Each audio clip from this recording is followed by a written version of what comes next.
Olá, bom dia, boa tarde ou boa noite, dependendo do horário qual você está nos assistindo. Estamos em mais um estudo do Apocalipse versículo por versículo. E hoje nós estudaremos o capítulo 1 de Apocalipse, os versículos 17 e 18. E eu convido você a abrir a palavra de Deus, a abrir a sua Bíblia, a Santa Escritura, em sua casa. E juntos vamos ler Apocalipse capítulo 1, versículos 17 e 18. E a palavra de Deus nos diz o seguinte: Quando o vi, caí a seus pés como morto. Porém ele pôs sobre mim a mão direita, dizendo: Não temas, eu sou o primeiro e o último, e aquele que vive.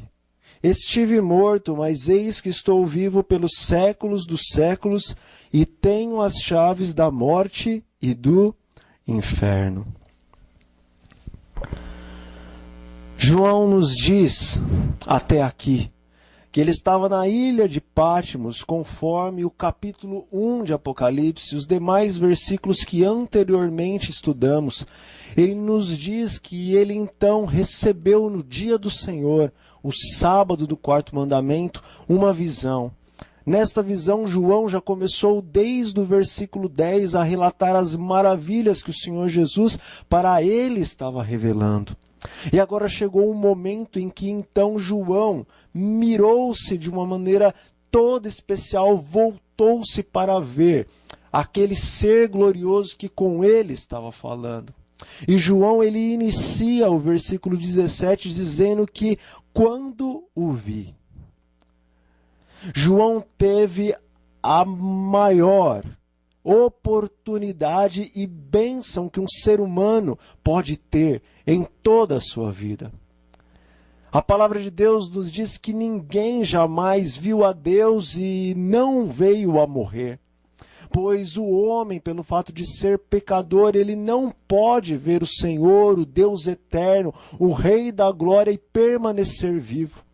Quando Moisés, no Monte Sinai, pediu para que o Senhor lhe revelasse a face, para que o Senhor lhe revelasse a glória, o Deus infinito disse a Moisés, o seu amigo, que nenhum homem poderia ver a face de Deus e permanecer vivo.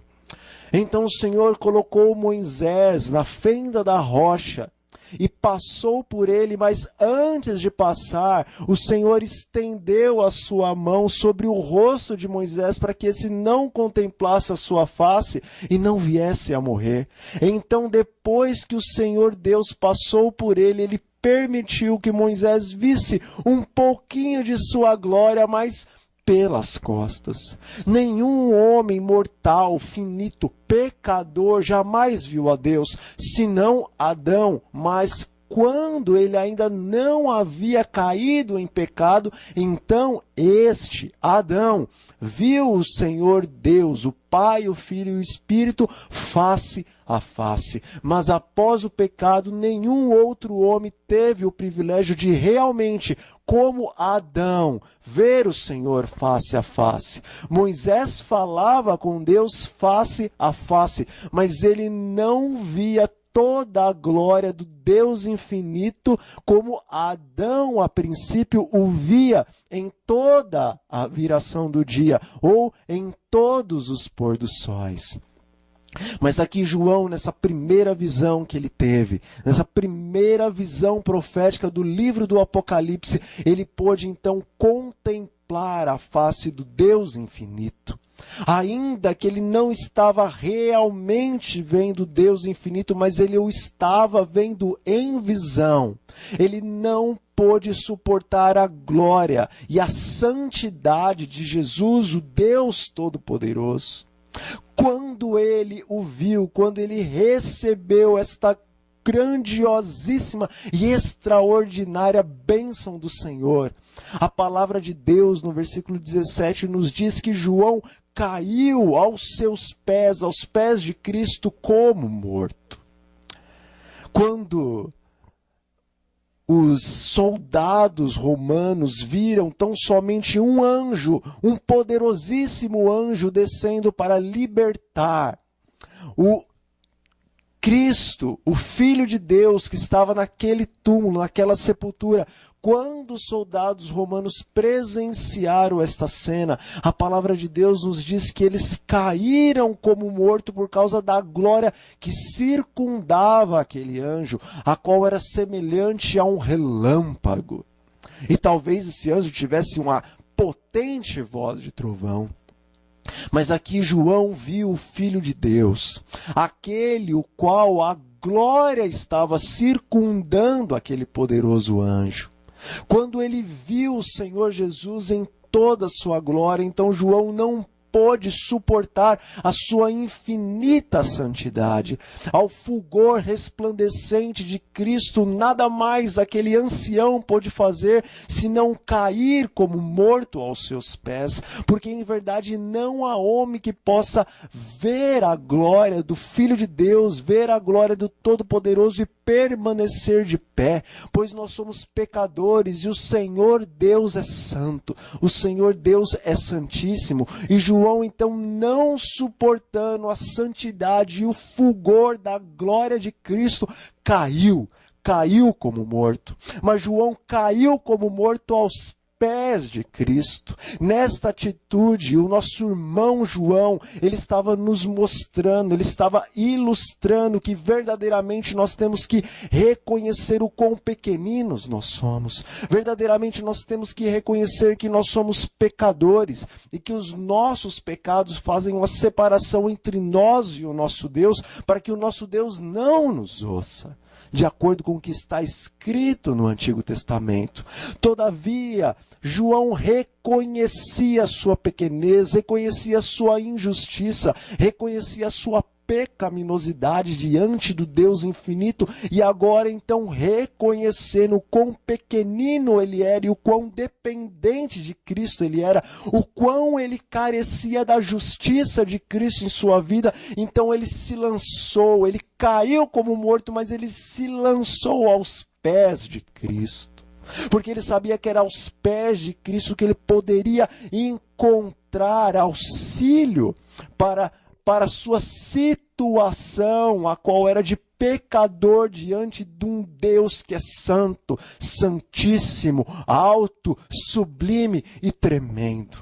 Agora João se lançou aos pés de Cristo, e a palavra de Deus nos diz que então Jesus estende sobre João a sua mão direita e o toca.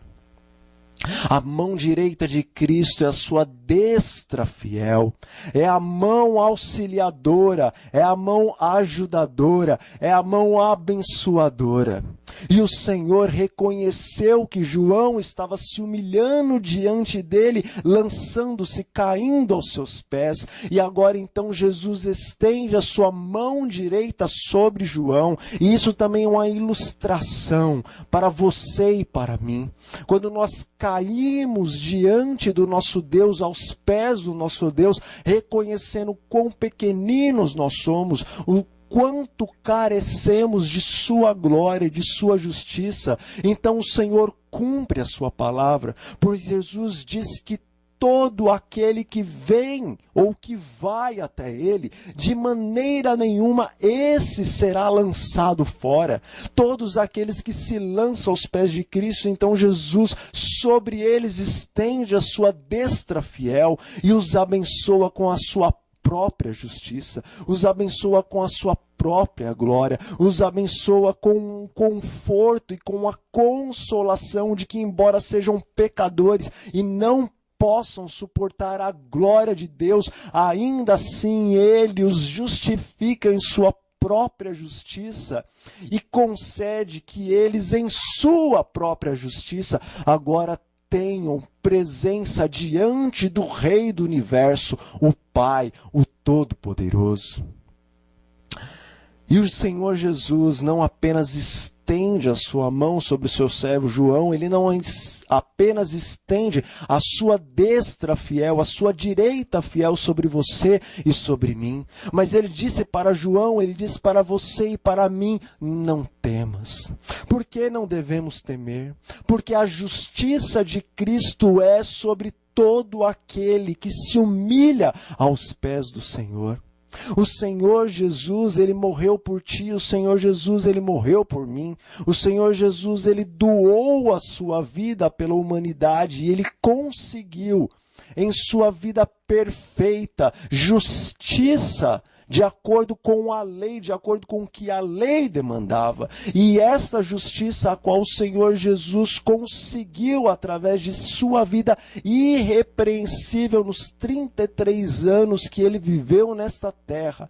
Essa justiça Jesus troca com você, porque Jesus é justo e sendo justo ele morreu pelo injusto. A palavra de Deus nos diz que o salário do pecado, não do pecado de Cristo, porque Cristo não pecou, mas o salário do teu pecado e o salário do meu pecado é a morte, e a morte eterna. Mas o dom gratuito de Deus em Cristo Jesus é a vida, e a vida eterna. Então Jesus, ele troca agora a justiça que ele tem, a qual ele merece, com a tua injustiça, a qual você, e com a minha injustiça, a qual eu tenho, a qual nós merecemos. Por isso ele diz: não temas. Não tenha medo de se aproximar de mim, não tenha medo de se aproximar do Deus que é santíssimo, do Deus que é onipotente e do Deus que é justo. Porque sim, eu sou justo, mas eu também sou justificador. Tenho em mim justiça e eu compartilho contigo esta justiça se tão somente você se lança em meus pés, humilhando-se, reconhecendo o quão pequenino você é. João estava reconhecendo quão pequeno ele é, ele reconhecia que as suas obras humanas não poderiam fazer com que ele se mantivesse de pé diante do Senhor Deus, diante de Cristo. Então, pelo fato dele se humilhar, agora Jesus pode abençoá-lo com sua graça e pode dizer: não temas, porque Jesus era com ele. Jesus disse a João que ele era o primeiro e que ele era o último. Por que o primeiro e o último?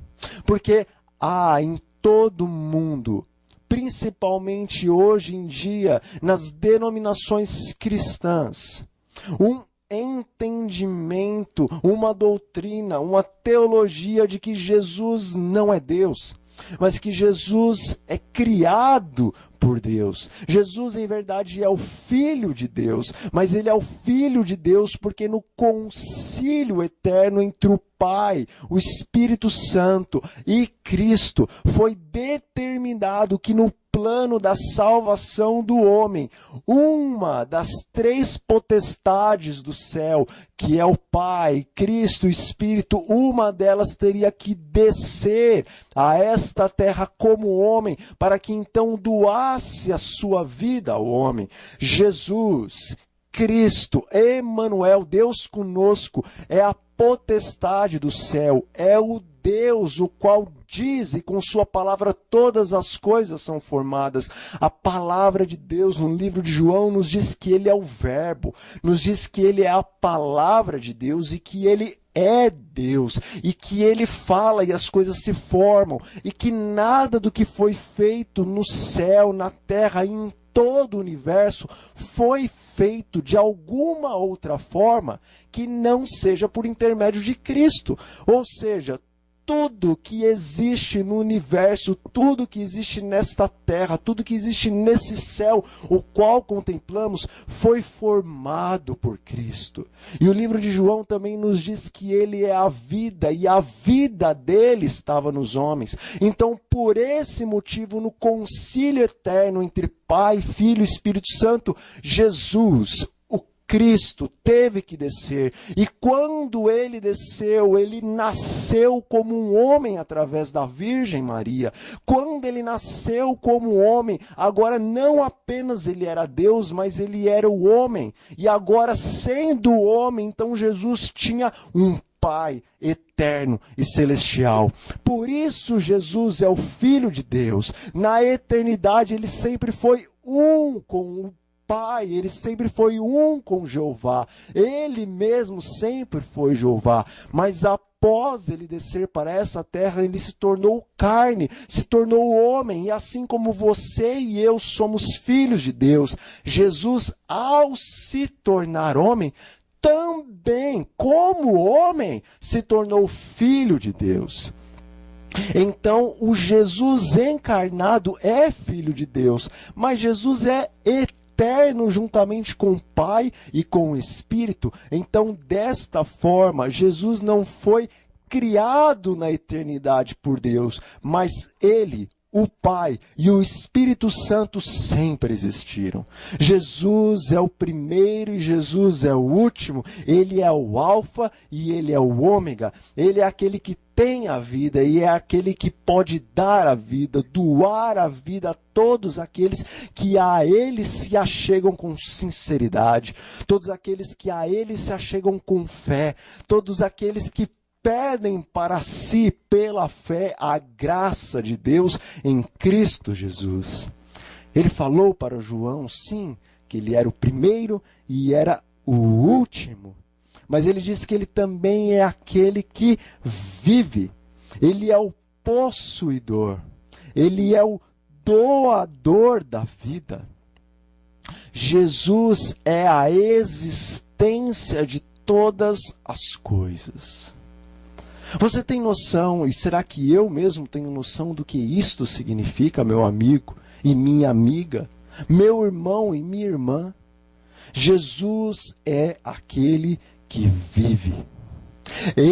Aquele que vive, aquele que é, aquele que era, aquele que sempre será. Foi este Jesus que desceu a esta terra e transformou-se em carne, encarnou para que você e eu pudéssemos ter vida.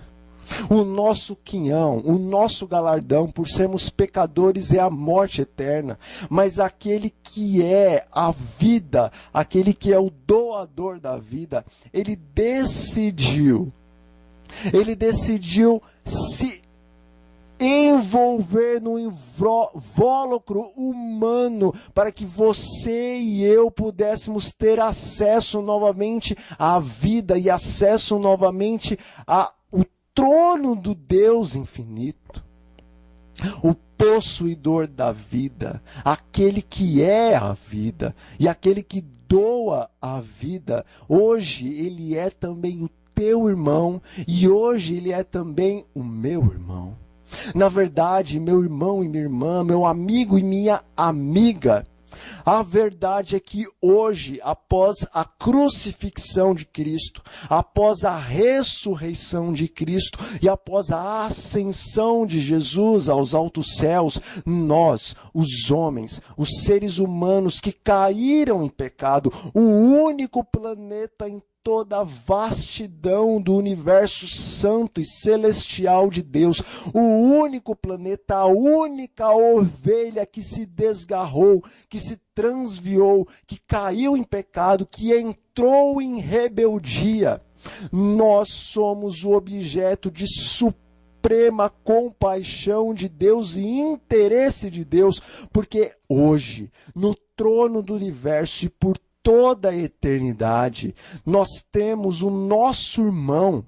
Cristo, ele não é apenas o nosso Pai, Cristo, ele não é apenas o nosso Deus, Cristo, ele não é apenas o nosso Salvador, mas Cristo é o nosso irmão, porque ele se tornou carne e por toda a eternidade ele continuará sendo carne, ele continuará sendo Deus, mas ele também continuará eternamente sendo carne. Ele é o teu irmão, ele é o meu irmão, e nós, os homens que pecamos e Jesus, estamos ligados em um eterno laço eternamente. Por isso que a palavra de Deus nos diz que aonde o pecado abundou, foi somente neste planeta que verdadeiramente o pecado abundou, porque a guerra, o conflito entre Cristo e Satanás iniciou-se no céu, mas a palavra de Deus no livro do Apocalipse fala que o dragão, Satanás e todas as estrelas do céu, que foram 1/3 dos anjos do céu, eles foram lançados por terra, eles foram jogados do céu, porque eles não mais poderiam habitar naquele lugar santo.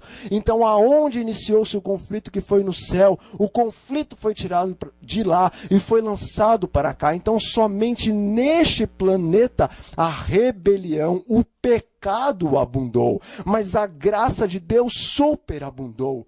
Nós não entendemos realmente quando falamos que a graça de Deus superabundou e a transformação de Cristo, ou seja, deixar de apenas ser Deus para também ser homem. Isto é a superabundância da graça de Deus em Cristo Jesus para com você, para comigo, para com todos os homens sobre a face da terra. E João prossegue. Na verdade, Jesus prossegue a João. Ele disse que ele não era apenas aquele que vivia, mas que ele estivera morto. Que ele pagou o pecado do homem. Como falamos há pouco, o quinhão do nosso pecado era a morte. E era a morte eterna. Jesus, ele pagou este salário por você e por mim. A palavra de Deus nos diz que ao homem é determinado morrer uma vez apenas. E depois que ele morre, então existe o juízo, quer para a salvação ou para a condenação. Os que são condenados, mais para frente, o livro do Apocalipse nos explicará que esses se desfarão em fumaça e que serão como cinzas debaixo dos pés dos santos. Nós vamos ver em Apocalipse 15 que o inferno e a morte, eles são tragados no lago de fogo. Temos uma compreensão errada do que é o inferno e do que é a morte, mas o livro do Apocalipse nos ajudará a compreender verdadeiramente, de acordo com a palavra de Deus, o que significa o inferno e o que significa a morte e o que significa verdadeiramente o dia do juízo sobre todos os ímpios, sobre todos os pecadores, sobre todos os rebeldes contra a lei de Deus, os quais não entregaram os seus corações ao Senhor, os quais não se arrependeram diante da maravilhosa e excelsa graça a qual Deus oferece por intermédio de seu Filho. Haverá uma segunda morte para os que morreram, mas morreram como rebeldes, não crendo em Cristo. E todos aqueles que estiverem vivos por ocasião da segunda volta de Cristo, a palavra de Deus no livro do Apocalipse vai nos mostrar, vai nos ajudar a compreender que estes morrerão pelo fulgor e pela glória de Deus. Porque lembra, como nós dissemos um pouco antes, que ninguém pode ver a face de Deus e permanecer vivo? Pois bem, todos os ímpios, quando virem a face de Cristo em sua glória, na glória do seu Pai e na glória dos santos anjos, todos esses não poderão permanecer vivos. E o livro do Apocalipse nos explicará que quando eles virem a glória de Jesus, todos eles serão consumidos, mortos, por causa do resplendor de sua glória. E eles estarão sobre a terra como lixo. Não haverá quem os planteie, não haverá quem os enterre, porque todos os ímpios, no momento da segunda volta de Jesus, perecerão por causa da glória do Senhor Jesus. Mas a palavra de Deus no livro do Apocalipse nos explicará que após 1000 anos, então Cristo e todos os remidos que haviam subido aos altos céus com ele, retornarão juntamente com a cidade gloriosa de Deus, e ele dará ordens para que todos os ímpios, tanto os que haviam morrido antes de sua volta, como os que morreram no dia de sua segunda volta, todos eles ressuscitarão e ali eles estarão diante do Senhor Deus para serem julgados e condenados. E a palavra de Deus nos mostrará que no dia dessa condenação virá sobre eles a segunda morte, a morte eterna, a morte a qual transforma os ímpios em cinzas, de acordo com o que está escrito no livro dos Salmos, porque todos eles se desfarão em fumaça, e não sobrará nem raiz, que é Satanás, e não sobrará ramos, que são os seguidores de Satanás. E Jesus, meu irmão, ele morreu ali na cruz do Calvário, não a primeira morte, não esta morte que você vê hoje, tantos defuntos no caixão, porque todos esses defuntos, de acordo com a palavra de Deus, no livro do Apocalipse e em outros livros da Bíblia, esses defuntos um dia ressuscitarão, ou para receber o galardão dos justos, porque a palavra de Deus, o apóstolo Paulo nos diz que no dia em que Jesus voltar, todos aqueles que morreram na esperança de serem eternamente aceitos no Pai por Cristo Jesus, estes ressuscitarão, e os que ficarem vivos, que são os homens e mulheres fiéis dessa geração, serão em um instante, num abrir e fechar de olhos, transformados. E nós, os que ficarmos vivos e formos transformados, seremos juntamente com os santos que ressuscitaram, arrebatados até os céus, e viveremos nos céus com o Senhor Jesus, com o Pai, com o Espírito, com os santos anjos, para todo o sempre. Mas haverão também aqueles que você vê sendo enterrado hoje nos caixões, que ressuscitarão no dia do juízo para receber sobre si a condenação eterna e serão desfeitos em fumaça para todo o sempre. E foi esta condenação eterna a qual você merecia e a qual eu merecia, foi esta condenação que o Senhor Jesus pagou na cruz do Calvário por você e por mim. Ele esteve morto, ele pagou o preço da segunda morte, porque quando o Senhor Jesus bradou para o céu e disse que, meu Deus, por que me desamparaste? O Senhor Jesus ali naquele momento, ele estava sentindo justamente o que todos os ímpios sentirão no dia da condenação final. Sentirão que não haverá mais tempo, nem mais chance para eles. Sentirão o amor de Deus, o Pai, sendo deles retirado, e a ira do Altíssimo recaindo sobre todos os rebeldes, os quais não aceitaram a graça de Cristo. Foi essa morte que Jesus pagou por ti. Foi esta morte que Jesus pagou por mim. Como não amá-lo, meu amigo? Como não exaltá-lo? Como não fazer uma entrega de sua vida completa ao Senhor Jesus? Como não lhe dar o coração? Como não lhe dar a mente? Como não lhe dar glória? Como não louvá-lo? Como não exaltá-lo? O teu Deus, o meu Deus, o qual é justo e o qual deveria nos destruir porque nós pecamos, ele pagou o salário do pecado, ele morreu a segunda morte por nós, e agora nós podemos ainda continuar desprezando este nosso Deus? Não, de maneira nenhuma. Jesus está voltando, ele está dando oportunidade para você, ele está dando oportunidade para mim, para que nós entreguemos as nossas vidas a ele, porque ele diz: ora pois, por que você morrerá? Por qual motivo você rejeitará a minha graça? Se você gosta tanto de viver, se é tão bom desfrutar das coisas que eu criei, por que então você desejará a morte eterna? E outra, se é tão bom viver e desfrutar deste mundo após 6.000 anos de pecado, imagina então quando Jesus te levar, me levar, levar os justos para o céu, para um lugar onde os olhos nunca viram, ouvidos humanos nunca ouviram as coisas que ali se passam.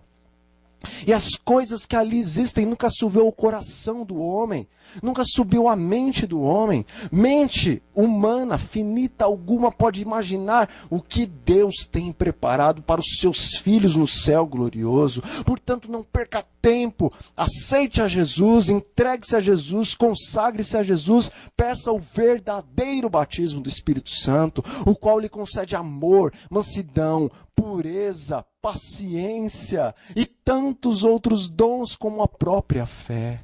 Por favor, tome uma decisão ao lado de Cristo, uma decisão de verdadeiramente ser um cristão para esses últimos dias. Mas João, ou melhor, Cristo continua falando a João. Mas eis que estou vivo pelos séculos dos séculos. Sim, Jesus, ele ganhou a guerra. Jesus, ele pagou o preço e agora ele está vivo pelos séculos dos séculos. Jesus nunca mais morrerá uma segunda vez, porque ele já morreu uma primeira vez e de uma vez por todas ele pagou os pecados por você e ele pagou os pecados por mim. E agora ele vive pelos séculos dos séculos. E ele diz que esta vida que ele tem nele mesmo, ele divide com você. E ele divide comigo. Ele divide com todos aqueles que a ele se achegam com humildade, com simplicidade, dizendo: Senhor, dai-me a tua graça. Jesus, ele nunca negará a sua graça para ninguém. Mas ele está de braços abertos, dizendo para que você venha a ele. Ele está de braços abertos, dizendo: filho meu, dai-me hoje o teu coração. Hoje, se ouvirdes a sua voz, não endureçais o vosso coração. Jesus está à porta do seu coração e ele bate. E do lado de fora ele está clamando: abre a porta para mim, pois eu quero entrar em sua vida. Quero ceiar contigo e você poderá ceiar comigo. Quero conhecer-te. Verdadeiramente, eu lhe conheço porque o Senhor Jesus é onisciente. Mas Ele quer ouvir de sua boca os seus anseios, as suas angústias. Ele quer que você conte para Ele sobre sua vida. Ele quer repartir os seus problemas. Ele quer dividir os seus problemas com Ele mesmo. E Ele tem a solução. Ele já carregou todos os pesos os quais você e eu temos carregado. Porque a palavra de Deus nos diz que Jesus, ele em tudo foi tentado. Só que ele não pecou, ele não caiu em pecado. Ele conhece a tua dor, ele conhece o seu sofrimento. Ele tem a solução para os seus problemas. Não fuja de Cristo, não vire as costas para Cristo. Eis que bondade e misericórdia estão te perseguindo, mas a palavra de Deus nos diz que o Espírito do Senhor não contenderá com o homem para sempre. O Senhor, o Espírito Santo, não lutará para sempre com o coração do homem. Há de chegar um tempo, meu irmão e minha irmã, meu querido amigo e minha querida amiga, há de chegar um tempo qual não haverá mais tempo, e esta é a hora é agora, chegou o tempo, Jesus vai voltar. Todos os sinais que foram preditos estão se cumprindo. No decorrer de todos os estudos do Apocalipse, nós vamos ver que nós estamos nos últimos instantes da história deste mundo. O Senhor Jesus tem pressa, o Pai tem pressa, o Espírito tem pressa. E uma decisão da sua parte, uma decisão da minha parte precisa ser urgentemente tomada. Logo, as posições de Satanás serão reveladas ao mundo. Logo, tudo aquilo que está sendo feito hoje em escondido, na verdade, revelar-se-á.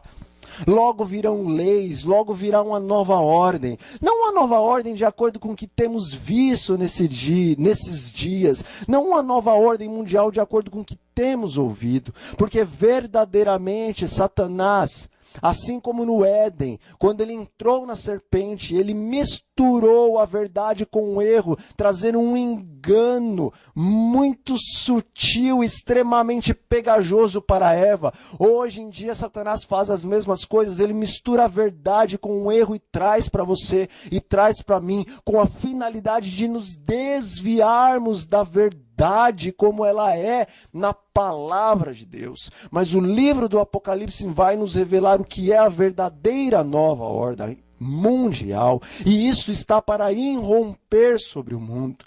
Vão tentar impor, na verdade, vão impor uma lei de acordo com o que está escrito em Apocalipse no capítulo 13. Vão impor uma lei que aparentemente será uma lei que promoverá a paz em todo o mundo, uma lei que unirá o Estado e unirá a religião. Estado e igreja, assim como foi na Idade Média, eles estarão novamente unidos nessa nova ordem mundial, e isto parecerá verdadeiramente uma ordem muito boa, pacífica e gloriosa para os homens, mas a palavra de Deus disse que isso vai ser a desgraça da humanidade. Nesta nova ordem mundial, eles imporão uma lei na qual todo aquele que não aceitar esta lei imposta pelo Estado e pela religião, todos que não aceitarem não poderão ser considerados como cidadãos mundiais, porque não poderão nem comprar e não poderão nem vender.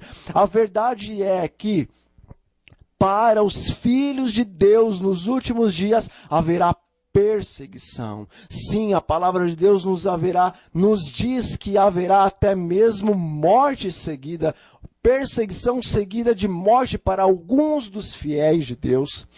Todavia, a palavra do Senhor diz: temam não o homem que pode matar a carne, que pode matar o corpo, mas temam aquele que pode lançar no inferno tanto a carne como a alma, tanto o corpo quanto o fôlego da vida, o qual é Deus que concede.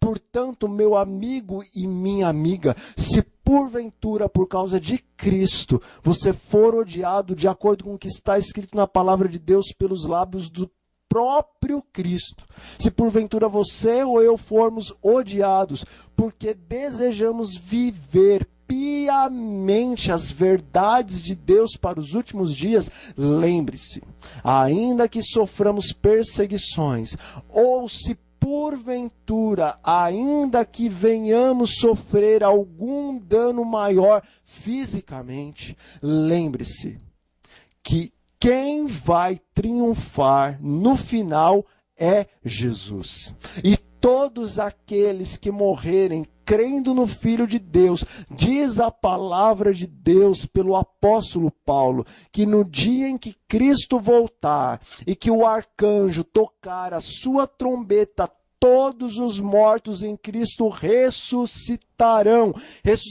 com seus corpos incorruptíveis e em brados alegres dirão: aonde está você, ó morte?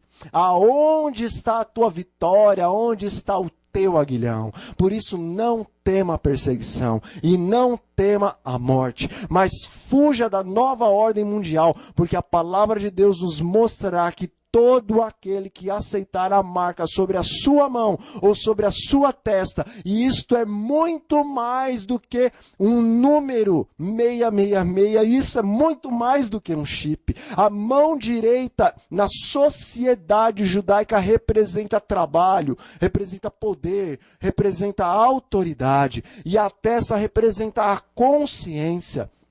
A marca da besta não é meramente um chip na mão direita, um chip na testa. A marca da besta é a sua aceitação dos decretos os quais a nova ordem mundial estará estabelecendo para o homem. Aceitar a marca da besta na mão direita significa que por medo de você não poder comprar ou não poder vender, então você acaba se vendendo para esta nova ordem mundial e acaba aceitando os seus decretos. Então isso significa que você aceitou a marca na mão direita, porque agora aceitando o decreto, aceitando as suas leis, aceitando a marca, então você poderá continuar sendo um cidadão comprando e vendendo livremente. E aceitar a marca da besta em sua testa é muito mais do que um microchip na testa. Meus irmãos, a palavra de Deus ela é muito mais complexa, ela é muito mais plena de sabedoria, de conhecimento e discernimento.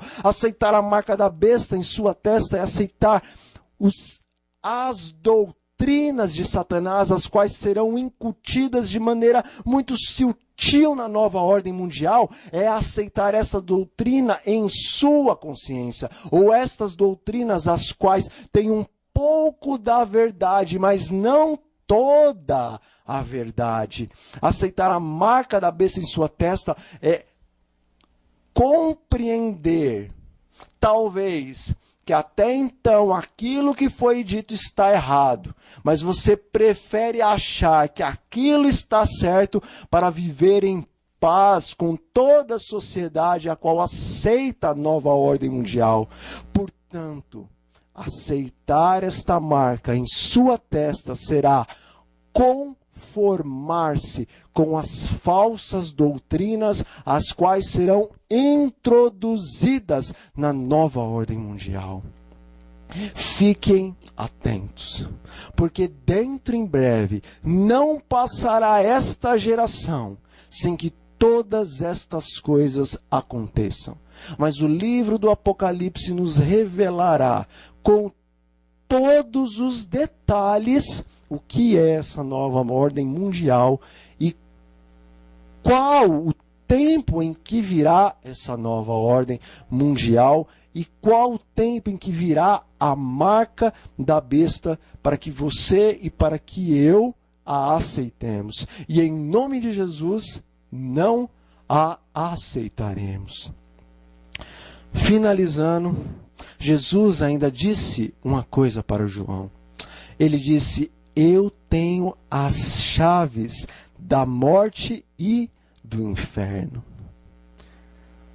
O que significa isso? Será que Jesus tem mesmo uma chave do portão do inferno em suas mãos? Oh, meus amigos, nós temos que estudar melhor a Bíblia para compreendermos estas coisas.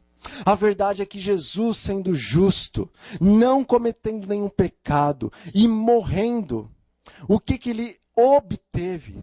Ele obteve o direito de retomar a sua vida, porque o salário do pecado é a morte. Jesus pagou por ti, pagou por mim o salário do pecado, mas ele mesmo sempre foi inocente, puro, santo e irrepreensível, e ele não merecia a morte. Por isso, pelo fato dele morrer sem ter cometido nenhum pecado, então ele é digno de retomar novamente a sua vida, e agora ele tem então poder sobre a morte, porque o poder da morte estava nas mãos de Satanás. Satanás tinha as chaves da morte em suas mãos, e por mais que Deus é o doador da vida, o Senhor Deus é justo, e enquanto Cristo não pagou o salário do pecado pelos homens, então Satanás mantinha os cativos da morte em suas prisões. Satanás não permitia que os homens fossem ressuscitados, porque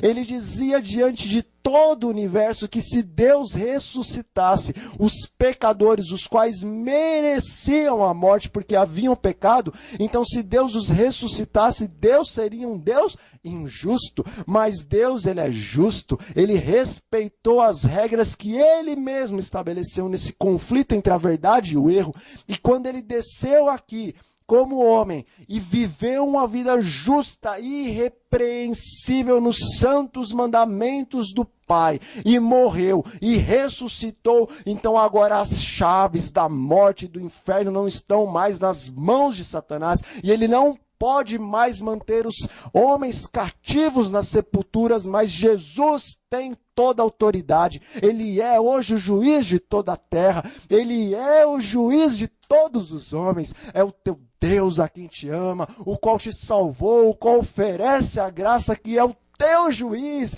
Ele te julga com amor. Jesus não está estabelecendo no céu um juízo para te condenar, meu irmão. Ele está estabelecendo um juízo para te livrar do salário do pecado, porque o desejo de Deus não é que os homens morram, porque o Senhor não encontra prazer na morte do ímpio, mas o desejo dele é que todos sejam salvos pela sua justiça. E hoje Jesus, em sua justiça, tem as chaves da morte e do inferno. Aceite a salvação de Cristo, e no dia do juízo, quando teu nome for aparecer diante do trono de Deus, estará na frente do teu nome, justificado pela graça de Cristo. E as chaves da morte e do inferno não prevalecerão contra você, não prevalecerão contra a igreja, porque Tu és a igreja de Deus, eu sou a igreja de Deus, nós somos a noiva do Cordeiro, e eis que Ele vem com poder, Ele vem com glória, Ele vem com resplendor, Ele vem na sua glória, na glória do Pai, na glória dos seus santos anjos. O céu nesse dia vai rasgar, e o Senhor descerá com alarido, com música, com cânticos celestiais para buscar a você, para buscar a mim, para buscar a sua igreja, para nos levar para um país, um lugar o qual o olho não viu, o ouvido não viu e a mente do homem não pode compreender. Aceite o Senhor Jesus, dê glória a este Deus que te salvou, que te libertou da morte e que vai te levar para você ocupar um lugar no seu reino, o qual nem os santos anjos ainda ocuparam e nem ocuparão, porque Deus te faz e me faz rei, sacerdócio real para toda a eternidade. Nós seremos as primícias de Deus para toda a eternidade, e isto é motivo de glória, isso é motivo de júbilo. Não deixe Satanás te enganar com este lixo que ele oferece para você, porque isto aqui que Satanás oferece neste mundo comparado ao que Deus tem no céu é lixo, não vale um centavo uma moeda furada. Oh, meu amigo, o que você faria se porventura uma pessoa aparecesse com uma proposta e dissesse: olha, eu te dou R$1 milhão, só que eu te dou esse dinheiro daqui um mês, daqui 30 dias. Ou então, se você preferir, eu te dou agora uma moedinha de 50 centavos em vez deste 1 milhão. O que você quer? Pegar este 1 milhão daqui 30 dias ou aceitar essa moedinha hoje, agora, no ato? É pegar ou largar? O que você faria? O que você diria? Você é inteligente, meu amigo. É lógico que você faria: eu quero 1 milhão. Eu espero esses 30 dias. Mas Satanás, ele está chegando para nós hoje oferecendo como que uma moeda de 50 centavos. Falando: troca. Troca essa moedinha, troca esse lixo que eu fiz aqui no mundo, esse mundo que está desgraçado pela maldição do pecado. Troca o céu, troca a eternidade, troca a glória, troca o Reinaldo, troca a vida eterna por essa miséria que eu tenho para você, por essa dor, por câncer, por adultério, por maledicência, por perturbação. Troca tudo isso pelo que Deus está preparando para você. Oh, meu amigo, se aquele que trocaria 50 centavos por 1 milhão é um tolo, então, se nós trocamos o céu de Deus por este mundo, nós somos 10 mil vezes mais tolo do que esse que está trocando 1 milhão por uma moedinha de 50 centavos. Aceite a Jesus. Chegou o tempo. Agarre, tome em tuas mãos a salvação. Eu lhe suplico, Deus do céu, clama a você. Vem, filho meu. Vem ceiar nas bodas do Cordeiro. Neste momento, meu irmão e minha irmã, meu amigo e minha amiga, nós vamos orar. Nós vamos falar com o Pai. Nós vamos falar com o eterno Deus. Nós não podemos falar com Ele porque nós somos pecadores. Mas o nosso irmão, Jesus Cristo, Ele está lá, diante do Pai, à direita do Pai. E nós vamos orar. E Ele vai pegar a nossa oração e Ele vai levá-la até o Pai. E o Pai vai ouvir a tua e a minha oração pelos lábios do Senhor Jesus. Feche os seus olhos. Vamos falar com Deus infinito, com o Criador do universo. Pai Santo, em nome de Jesus, nós louvamos e nós adoramos ao Senhor. Obrigado pelas promessas que o Senhor nos faz no livro do Apocalipse, esse livro maravilhoso que revela a glória do Senhor, de Cristo e do Espírito Santo, e que nos mostra as belezas as quais o Senhor nos tem preparado nos altos céus. Pedimos, meu Pai, que o Senhor nos ajude a tomarmos uma decisão definitiva ao lado de Jesus e não permita que Satanás nos destrua. Em nome de Jesus, que os seus anjos nos guardem e que o Senhor nos dê os frutos do Espírito: amor, mansidão, pureza e todos os frutos que nos fazem em caráter semelhantes a Jesus. Em nome de Jesus nós oramos e lhe agradecemos. Amém. Meu amigo e minha amiga, meu irmão e minha irmã, estivemos aqui juntos e eu aguardo vocês no nosso próximo estudo. Não perca! Como eu disse no estudo anterior, cada estudo agora ficará mais empolgante, mais revelante, mais extasiante. Volte para assistir a todos os estudos do Apocalipse, versículo por versículo. E que o Senhor nos abençoe, é o meu desejo para você e também para mim. Amém.